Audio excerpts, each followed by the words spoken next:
Hi, I'm Rachel. I was diagnosed with nodular lymphocyte predominant Hodgkin lymphoma several years ago. It's one of the slow-growing forms of lymphoma. So for me, lymphoma has had quite a big impact on my work and my ability to work after university.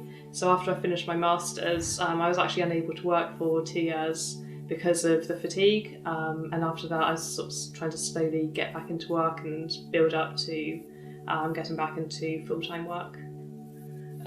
So I'm currently on watch and wait for my type of lymphoma, so I was wondering what I'd need to tell my employer about that.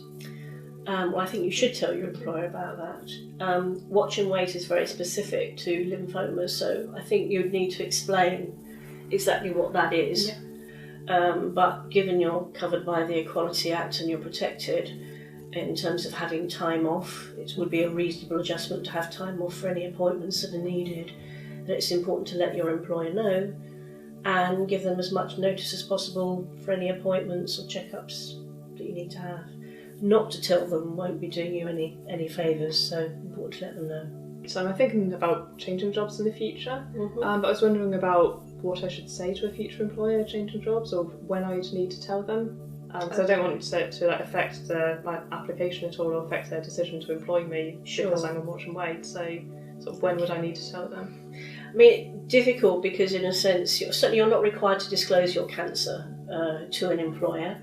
And if you were to join an employer and told them once you started that you're on watch and wait, again, it's not illegal. You're not required to have told your employer. So I think the best time to tell your employer if you were moving into a new job would be if you haven't said anything at interview or whatever, for good reason. I would say it's at the stage where you've taken up the offer. So potentially you've accepted the offer, so that can't be withdrawn. You may not actually have started work. I'd potentially kind of fix to go and talk to my boss or HR or whoever's appropriate, let them know I'm on watch and wait, and just tell them that, at some point I will be having medical appointments and I'll just need some time off to attend them. So I've got quite a big gap on my CV now from not being able to work. So I'm just wondering how I should go about mentioning that or explaining it on the CV. I think it's quite difficult actually knowing what is the right thing to do. I've always said to people the last thing you should ever do is lie or be dishonest. So some people try to cover up a gap by saying they've had a long holiday or been doing something that they haven't been doing, and that really is not helpful. Personally, I wouldn't worry. I think if there's an obvious gap, you can put something in a covering letter, or covering email, but there's no guarantee the employer won't, for whatever reason, put your application on the pile to be considered at another time. My preference would be not necessarily to say anything and to send in the application, but to be prepared to talk about the gap at interview, which means thinking about how you're going to answer the question. I see you took X years to complete your degree. Would you like to tell me why that was the case? And in those cases, I'd write down your answer. I'd repeat your answer to yourself a few times till you're comfortable with it.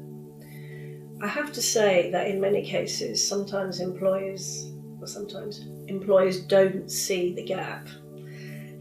And in those cases, though, I would actually bring it to their attention in a confident way.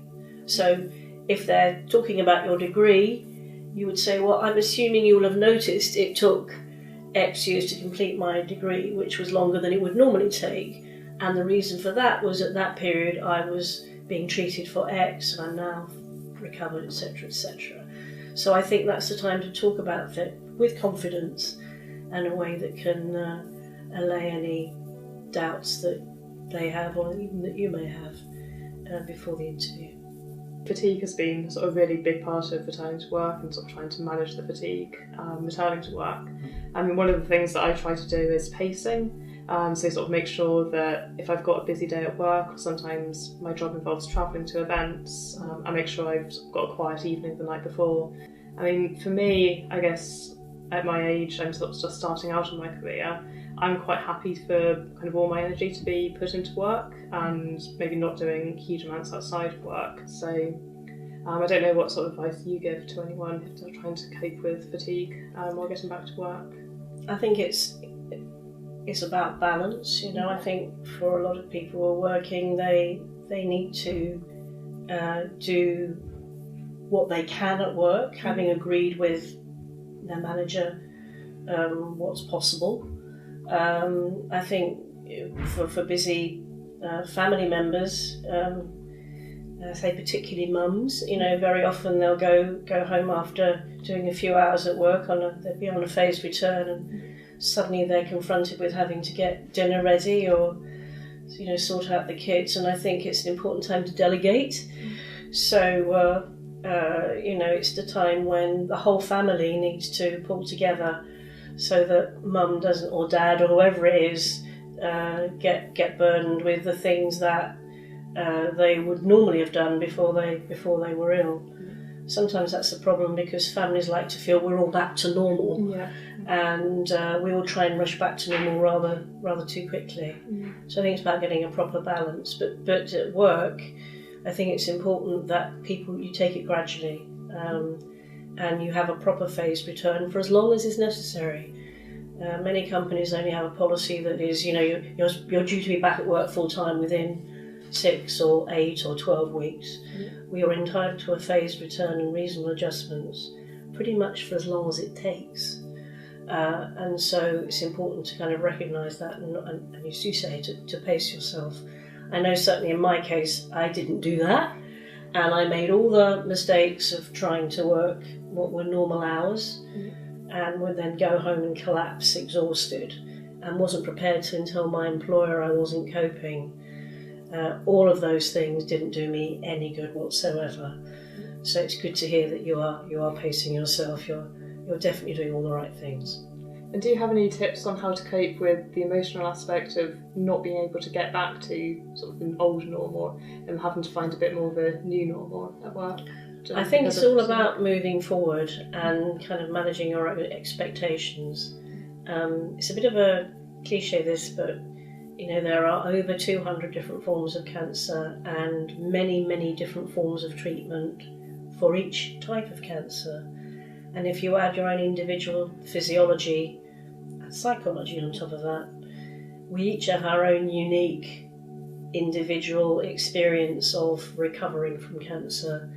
And many of us have totally false expectations and beat ourselves up unnecessarily when we're not doing as well as we think we should, when all of our knowledge is based on no knowledge whatsoever. So I think it's kind of cutting yourself some slack, maybe getting some coaching or counselling to help you through it. But it takes time, I'm afraid to say, and the emotional impact of cancer is as normal a reaction to what you've been through as the physical impact of cancer. So it's just a question of kind of coming to terms with that and being kind to yourself when you're having a bad day. Yeah.